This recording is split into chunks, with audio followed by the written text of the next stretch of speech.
evening and welcome to the Women's Show. I'm Lenina Rasool. It's Women's Month, and in 2020, the call has never been greater to break the silence around abuse perpetrated against women every day around the world. In honor of this call, we are rebroadcasting one of our episodes, the Survivor Roundtable, which brought together a group of women, including myself, who have been victims of violence in some way, shape, or form. In this episode, we will unpack the narratives around abuse from a healing, justice, and trauma perspective. Let's go and meet the ladies who will be joining us, and after the break, we'll jump straight into the conversation.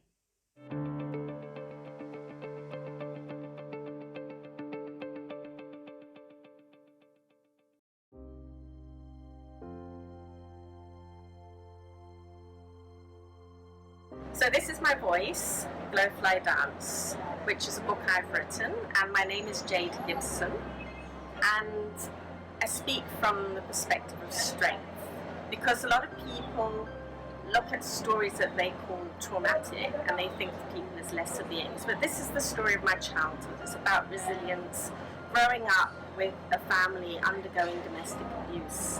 I'm Lynn Hill.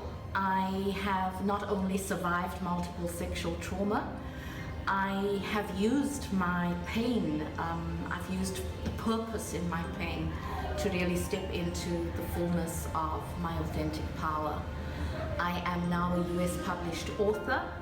I am an inspirational speaker, globally recognized one, a poet, as well as a counselor and transformation practitioner. I'm Lisa Adams. I've been a victim of sexual abuse from the ages of 8 to 16. I've recently curated my own form of gender-based violence protest with the Nene case, which took the form of a photographic expression for women to name their abusers. It's called Say His Name, and I'm currently writing a manuscript for a book called Broken Vagina that really just collects my experiences as a woman and how my vagina has sort of dictated a lot of who I am and what I've been through.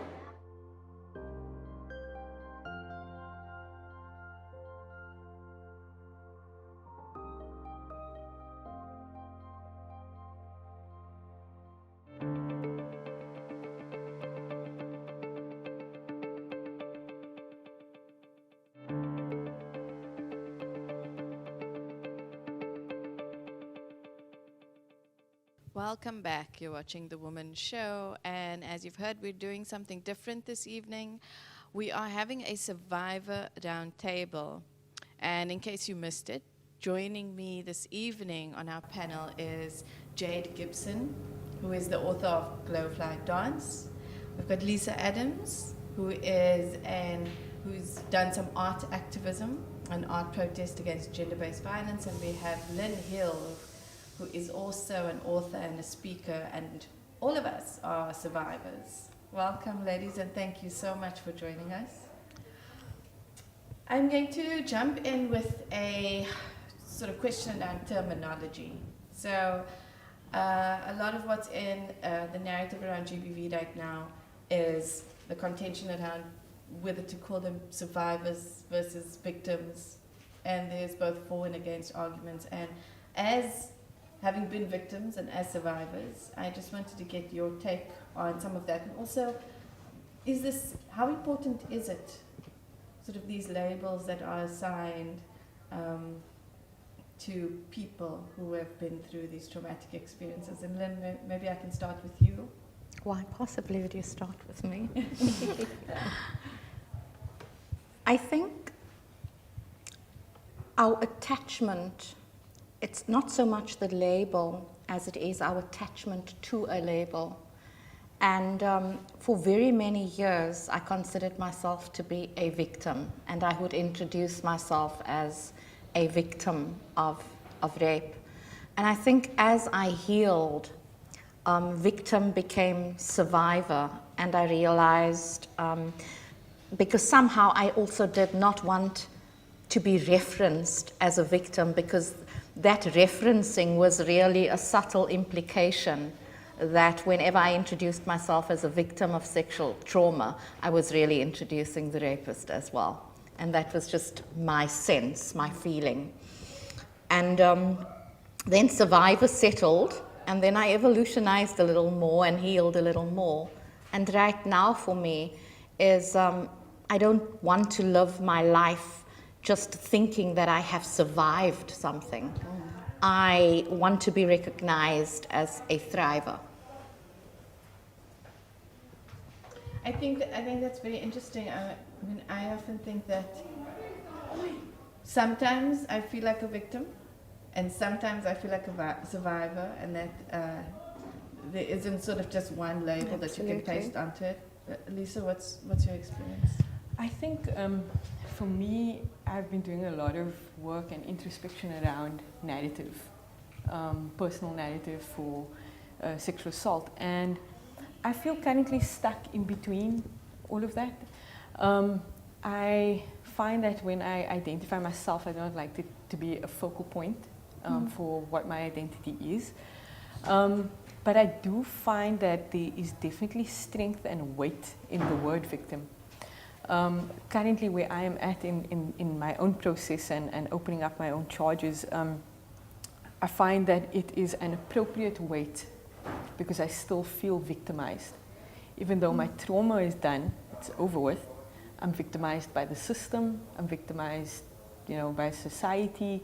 And so I've been really struggling with that sort of, waiting on words and how people perceive that. I don't feel that I'm at a space at the stage of calling myself survivor yet.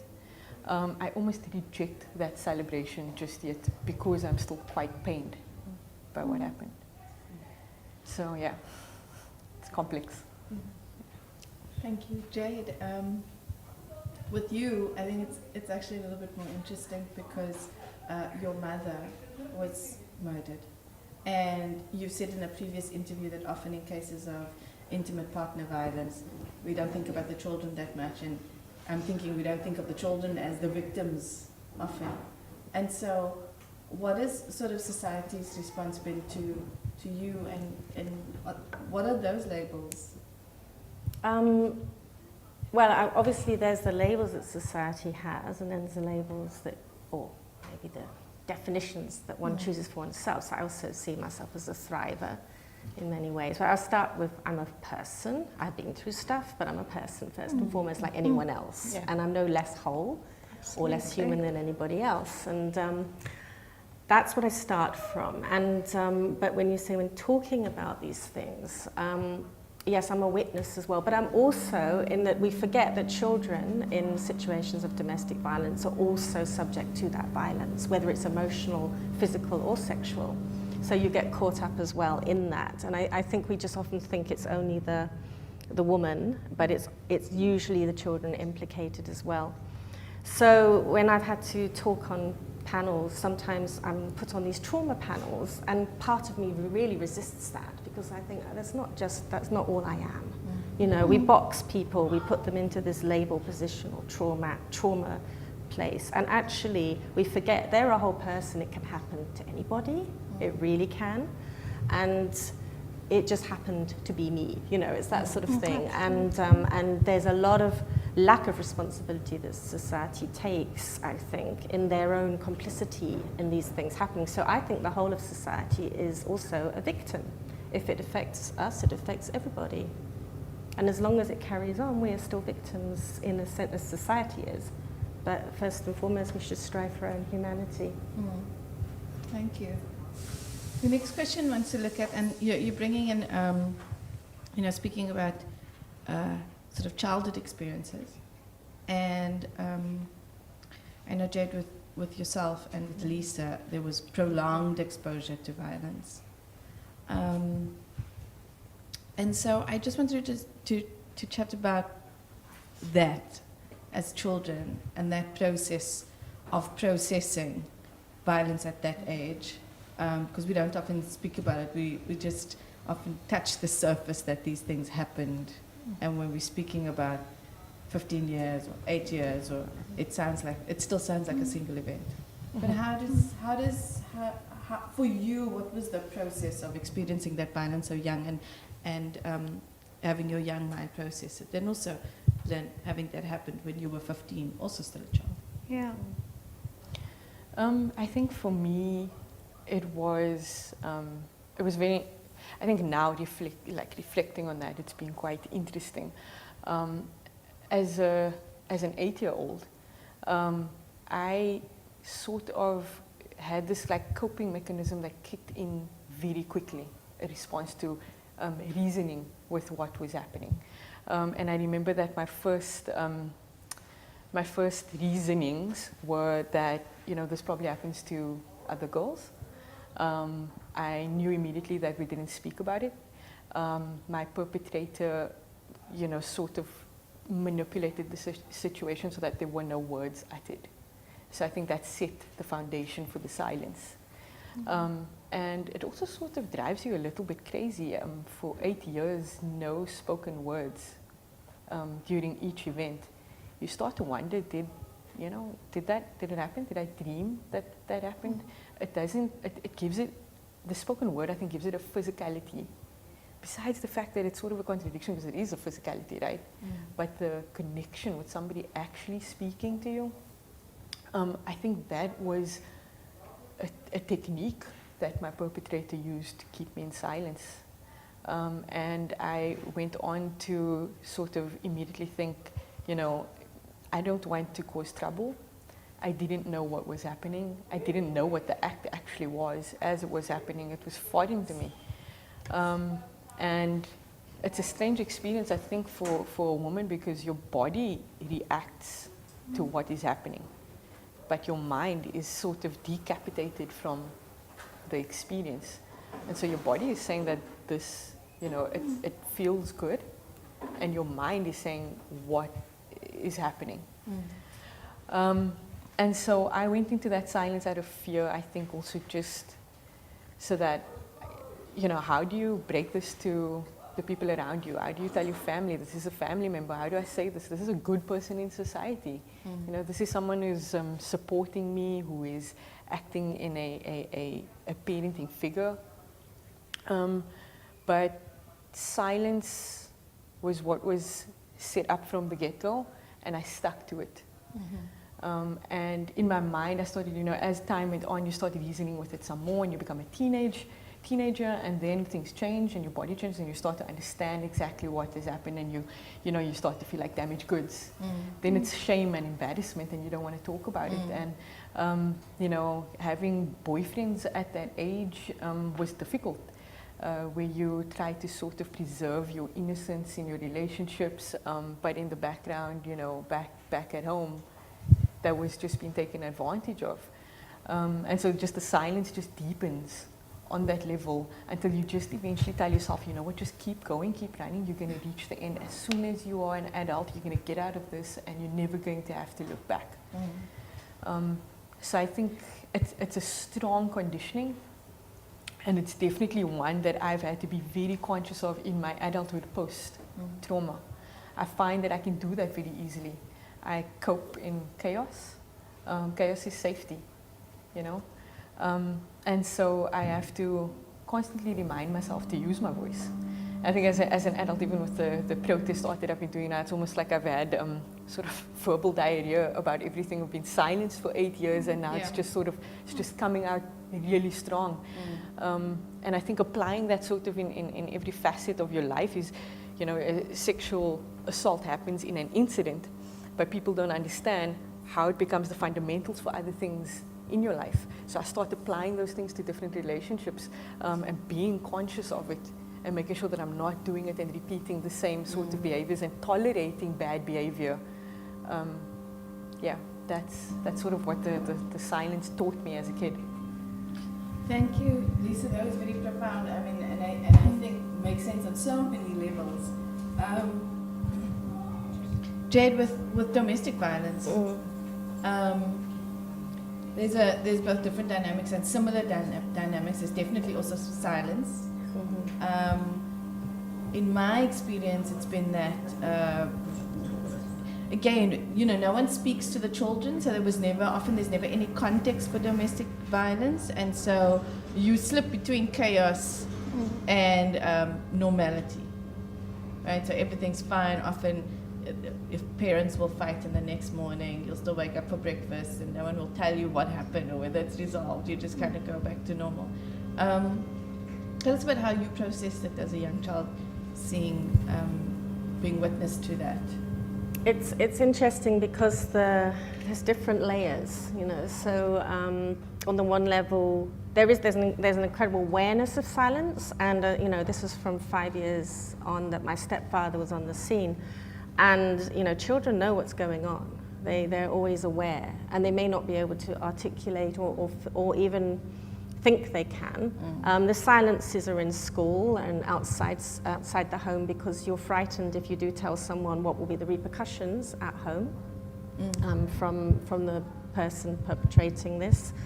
The silence is to watch a mother struggle with trying to be believed by people, and to see this going on, and people believing the man because he's got status and articulate and convincing and charming. And so that's there. In our home, there was a constant tension all the time, because there was emotional abuse as well that was ongoing all the way through, as well as physical. And then on top of this, as a child, my stepfather also was at one point attempting to groom me towards sexual abuse, and my mother found out, fortunately, before it got too far. But you were talking about this innocence of children in a way that you don't know what's going on. So my mother said, has he been doing other strange things? Yeah. And I said, yes, he makes me dry my toothbrush, which for me was a really strange thing. But all the other things, like climbing naked into my bed, was not considered strange by me because he didn't hurt me. And so I think, and often I think, as I've written in Glowfly Dance, I've just told the child's story as the child sees it, because I want parents to actually think about, children don't understand sexual things, so they're not able to also to articulate this is wrong, because they don't know it's wrong. They just know, in my case, I'm not getting hurt, so it's okay. At least he's being nice, So there is also that need to have a voice. I mean, Glowfly Dance was my voice. And I say that because I also felt you can't just, you see these headlines and it's this big horror story, somebody was killed, but what about all the stuff that led up to it, and all the people who didn't do anything, and the lack of support and the lack of institutions? So that there's a sort of anger in me about society not doing things. We lived in a refuge, but was my mother really protected? No, So I think there's all of that. And in my working life, I spoke to close friends, but I never told the story of Glowfly Dance until I wrote it. And it was petrifying to actually step up and speak about it as well. Lynn, for you, our stories are a little bit similar in that I was also a teenager, and it was sort of the trauma was once off. And I noticed it was, with me, they never found the perpetrator. They never, and the story disappeared. So we put it in a box and we just didn't talk about it because it was really just too uncomfortable. And so I can relate very much with Lisa's analogy of verbal diarrhea. That's sort of, once you say it, it happened. Because it's like it didn't happen.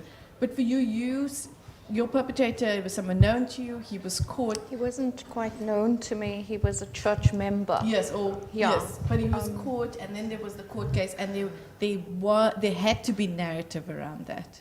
How did you process in that? I could not. My 15-year-old brain could not process the level of brutality. So. Because it was, it felt like a nightmare while it was happening, except that I knew it wasn't, and that it was real because I was experiencing my pain in the way that I did. And it was brutal. I tasted my blood, I smelt my blood, I was drowning in my blood. And beyond that, so I literally, physically felt demolished. I felt annihilated.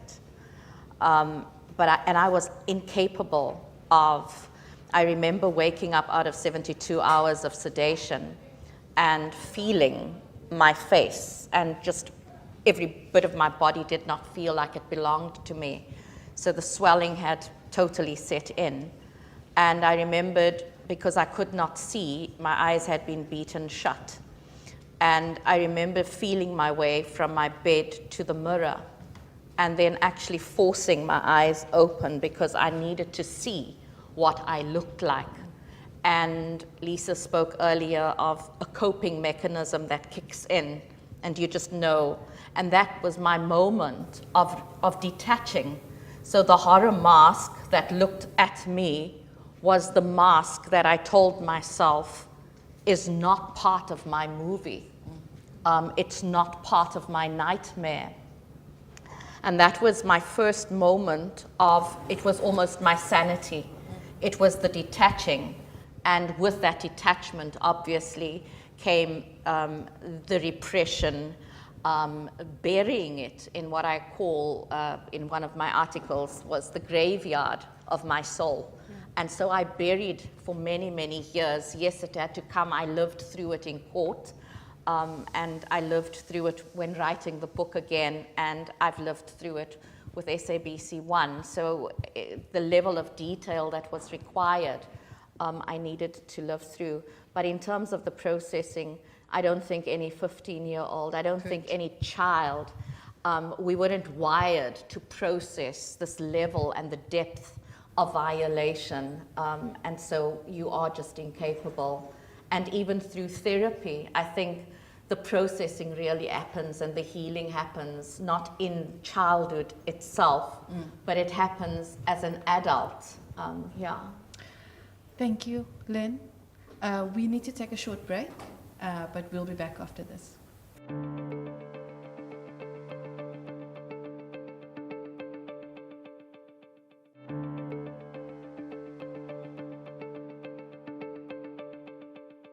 Welcome back. You're watching The Woman Show, and today we're having a Survivor Roundtable. And ladies, I want to come back into the conversation just with a clip from Lynn's previous show that we had, where she talks about the response from police officers referring to her rape as a real rape. And let's just have a look at that quickly. In that process, my parents were called, and I'll never forget, in fact, preparing for the show, the one thing that I didn't put in my book that just came through while in prep mode for the show was walking into the police station, the one police saying, "My God, was she in a train accident?" And the other one looking at him and looking at me with tears in his eyes saying, "This is a real rape."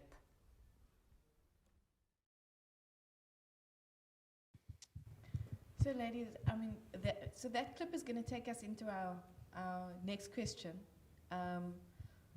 because we've spoken about sort of it feeling like a nightmare, and the responses from other people about how our trauma is perceived. And Jade, you spoke specifically about women not being believed.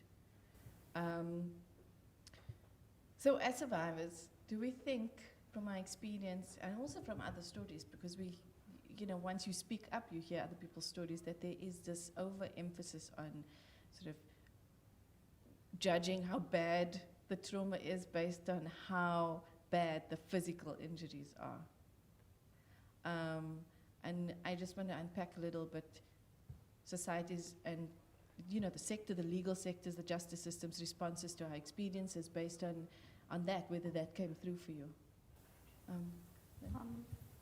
For me, despite the level, so while it was considered a real rape by the policeman, the level of brutality never had society judge me less.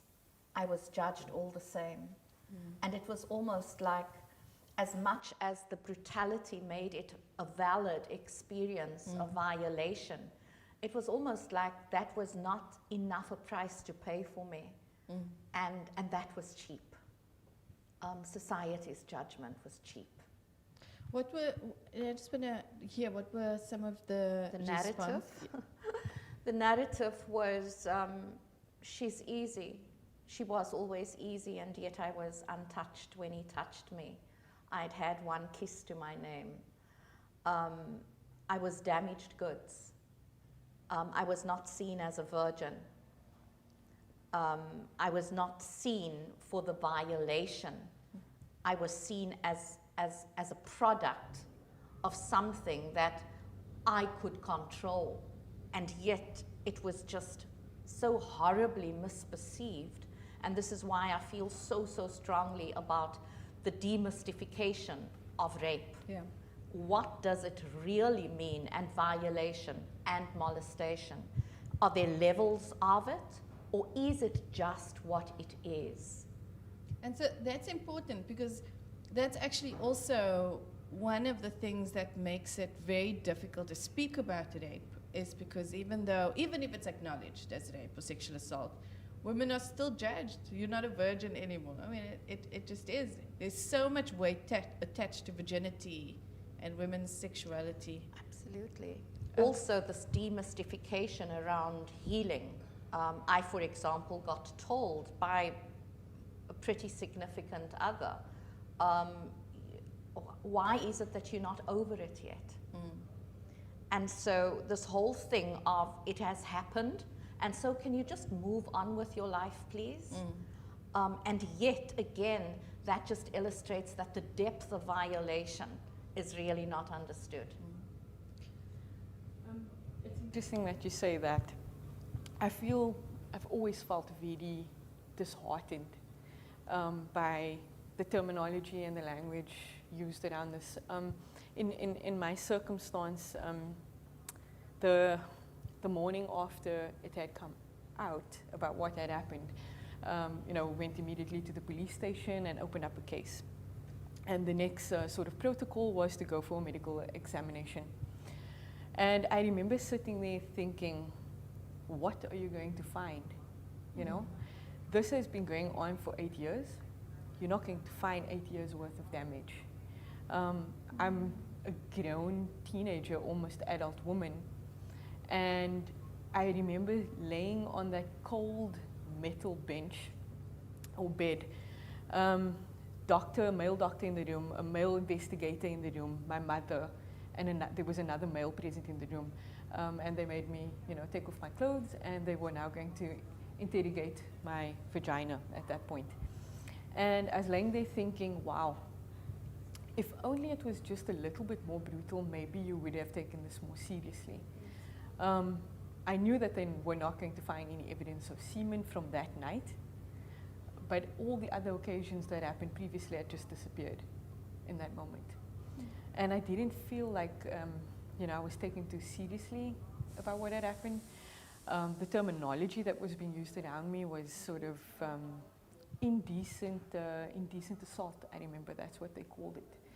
And I remember in my mind thinking this was penetrative, this was rape. And, it wasn't brutal enough at that time. It wasn't, as you say, a real rape at that moment. And I couldn't comprehend what they were trying to look for, because they were not going to find it. It was hidden so deeply in my vagina in parts that they couldn't find it. That process was in my mind. Yeah. I feel that, I'm just listening to you talking, and I'm thinking about my own experiences of talking, and we talk so much about, and I think in the press we focus on this, the victim label and the experience, but what about the perpetrators? Why are we not talking about their damage, their problems, their, virginity or lack of it, and how could this person be so heinous and do such terrible things? Everything's in media often focuses on that, almost, I think, re-brutalizing the woman in that physical experience that you're put through again. And this presence of men. So even at 14, I had to one case, and I've written about it in my book, is that talked to police about my experience when I was 9 years old, because my younger sister was at risk. And I had to they made me give a witness statement. And afterwards, and it was to men, and afterwards I was left with these two men as my mother had to go and speak to someone else. And then they said, there's something wrong with her. And imagine you're a child and this is what you're hearing. And this is a further brutalization. So why do our so-called systems of support, the doctors, the police, why are they re-brutalizing the person who grows through this? And I think the media must be very conscious. Are you re-traumatizing by, in the way you deal with this, or are you actually celebrating this person's humanity and wholeness and generosity in telling the story? And I actually think it really comes back to patriarchy. It comes back to how historically women have been perceived or misperceived, and the whole power dynamic between being a male versus being a female. And it's unfair. And yet, if one looks at it, then that deflection, that not focusing on the perpetrator, on the violator, that deflection really is a perpetuating mechanism for patriarchy to continue. And not only that also the focus on the victim is leave him, is what people get told in domestic violence. But does anyone say, if you leave him, he's just going to go on to the next person? And eventually someone's going to get very, very hurt, And that, absolutely. So you're continuing. I think also, like, I like to speak from a place of my identity as a colored woman, and in the colored society that I grew up in. I think that there's a major responsibility for the people around us in the community that I grew up in, because they were so tolerant of violence and abuse. It was normalized. You knew that violent things were happening in your neighbor's home, in your own home, and like you said earlier, you wake up the next morning and life goes on. And I think that sets the foundation for the kids in those communities, because what is the point of bringing something up?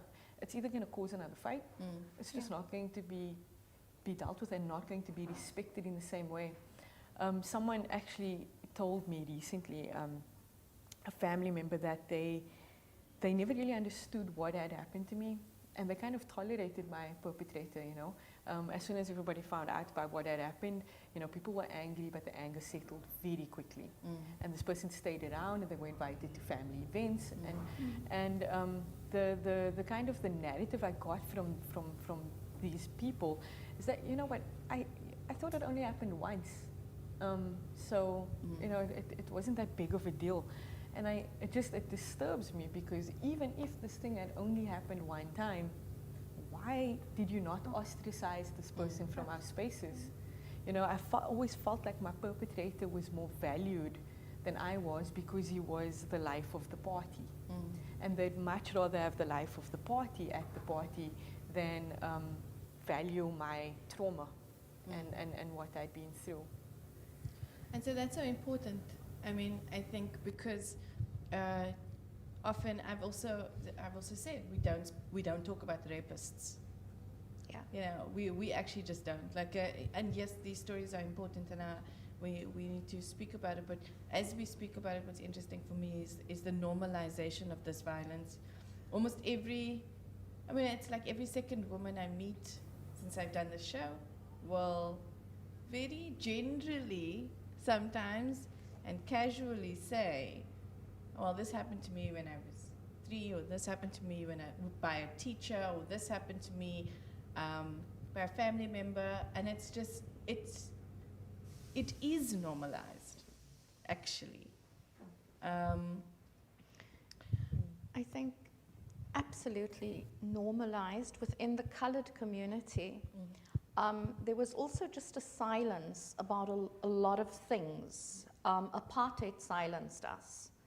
And we came from a scripting where it was better to eat humble pie than to speak your truth and to assert yourself. And and the moment you spoke your truth and it would disturb the status quo, you were silenced anyway. So there was, within the patriarchal system, there was an apartheid system, and there was just, it just added another layer of the mystification of power. I do want to say, though, I mean, I have to say that in my work over the past 15 years, I found, and now ending up in gender-based violence, and I speak about rape, and especially rape and sexual assault, and domestic violence, it is the one issue that cuts across class. I mean, there are layers to it, but it's the one issue. The silence is the same, the stories are the same. You can bring together. I've been sat at tables where there are different demographics, classes, races, etc., and the reasons for the silence is the same. And what's often interesting to me, Lisa, you brought up justification. You specifically mentioned that as a young 8-year-old even. But what's interesting to me is, and especially we saw this in the US, I think, with the Nassau case, the Olympic gymnast doctor, and in those victim impact statements, if you listen to it, there were over 100 victims. The first thing that comes through is justification. It's almost like we can't believe that this is happening ourselves, and so one of the things is, oh, it must be happening to others also. No one else has spoken up. This is normal. This is okay. So I think the normalization thing, I've been thinking a lot in terms of like my own circles and where does the change start? Like I've been very vocal on social media. I've created a campaign about this and everything. But I was like, I'm frustrated with the community around me. What do we do?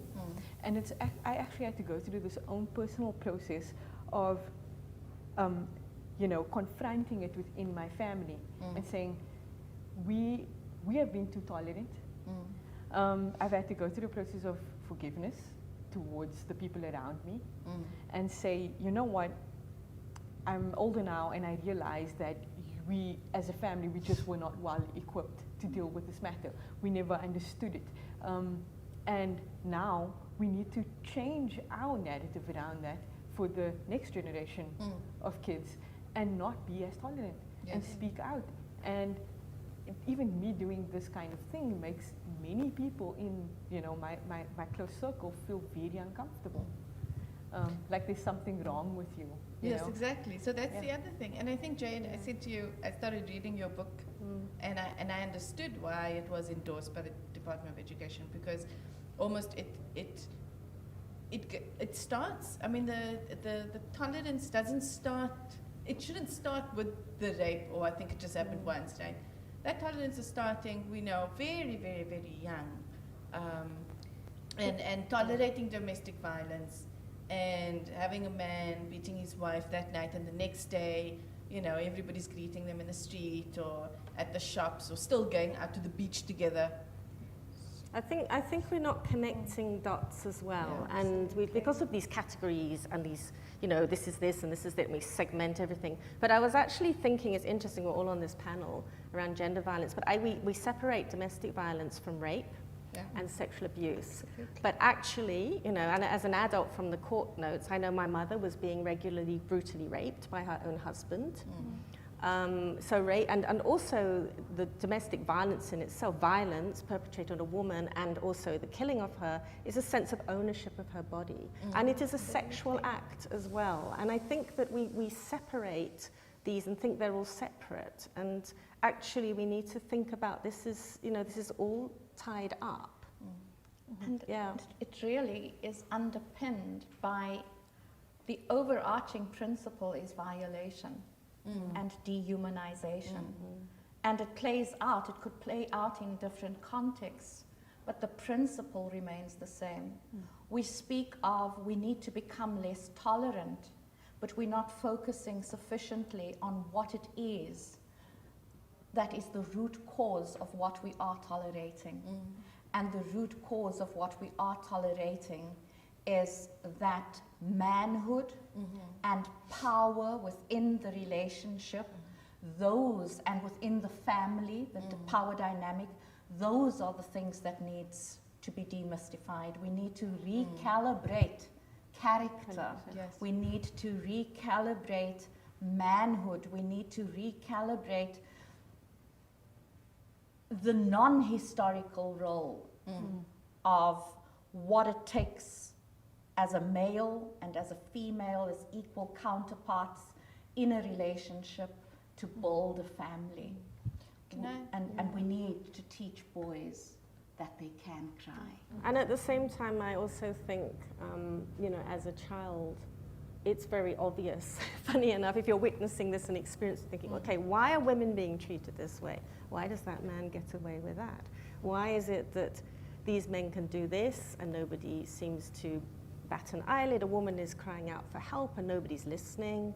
And so a child can see what's wrong, and that's why I wrote my book, because it is, you know, if a child can see it, why can't we see it? Yeah. You know, so why are we not connecting those dots? And why? I really think we need to, like you say, switch our heads. Absolutely. And start questioning a lot. And I'm kind of optimistic as well. Those dots would lead us to some fundamental inconvenient truths that would need to be addressed rather than concealed. For as long as we are concealing and not connecting the dots and saying, you know, a slight rape is better than a real rape, or we have these degrees of whether it's brutality or damage, and if we're not getting to what we need to get to, we're never going to change society. Lady, sorry, we need to take a short break. Be back after this.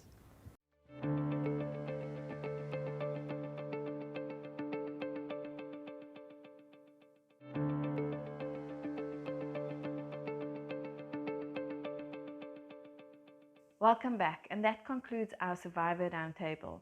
Now we're going to be looking at a clip by a movement called 1000 Women One Voice, who also aim to break the silence around gender-based violence. In the following clip, survivors speak about what it took for them to process and heal from their experiences. Let's have a look.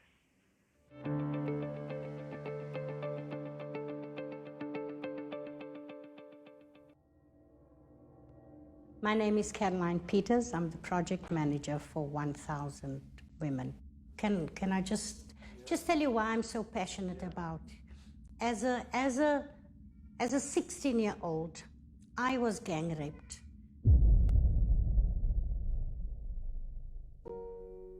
When I was 9, my father sexually abused me.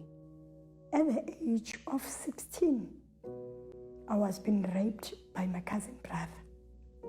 Eventually landed up in a very, very bad, violent, domestic violent marriage. They broke me before I was even able to define who I was, and they slept with me. No one bothered to say to me, it's not your fault. What would people say to me if they met me in the street? Would they feel sorry for me? Would they treat me differently? And I just thought, I don't think I could do this. I was really hoping that I was gonna die. As I disclosed to my grandmom, and her reply, she said to me, "Shh, don't ever tell nobody."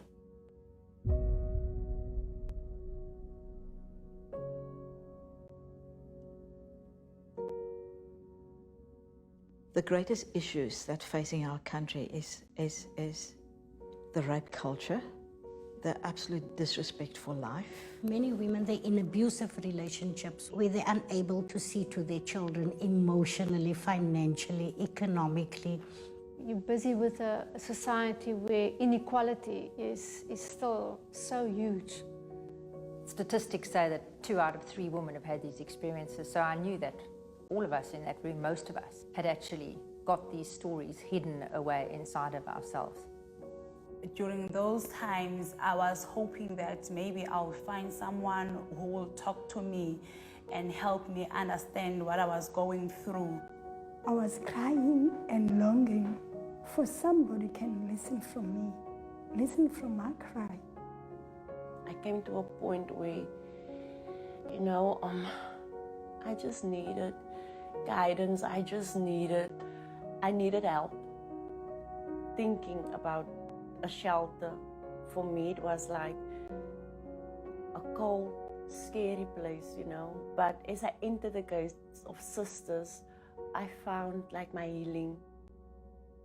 When you're beginning to help them to realize that they're loved and that they belong, and they're beginning to understand their own value.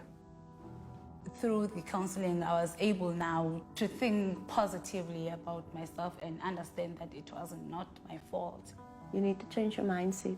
When you feel you're not good enough, you know, you're going to act like a person that is not good enough. If you don't believe in yourself, who's going to believe in you? The shelters are so needed. There are so many women that have nowhere to go to. So the shelter is that safe exit space for her and her children. There are so many untold stories that people need to hear about. I had to get to some space in my own life where I told my story because it helped other women. It gave other women permission to tell their story. I never thought that writing can help you to heal. It can help you to see things differently. It's time that we start having those conversations and we start making people feel comfortable and safe to have it. And I realized something, once you're a free woman, nobody, nothing can stop you. We need to be thinking about the words we use. Perhaps we should be standing together and thinking about what we have to say and the kind of world that we want to create, and be the kind of woman that we want to be from our hearts. We need to find our one voices in order to stand together as 1,000.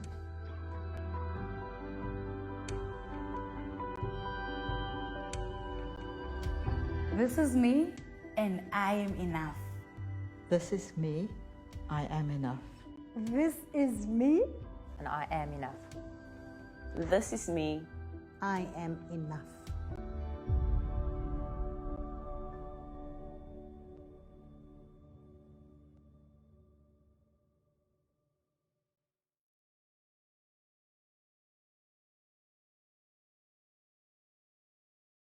And that's all we have for this evening. Thank you for joining us. I'm Lenina Rasool.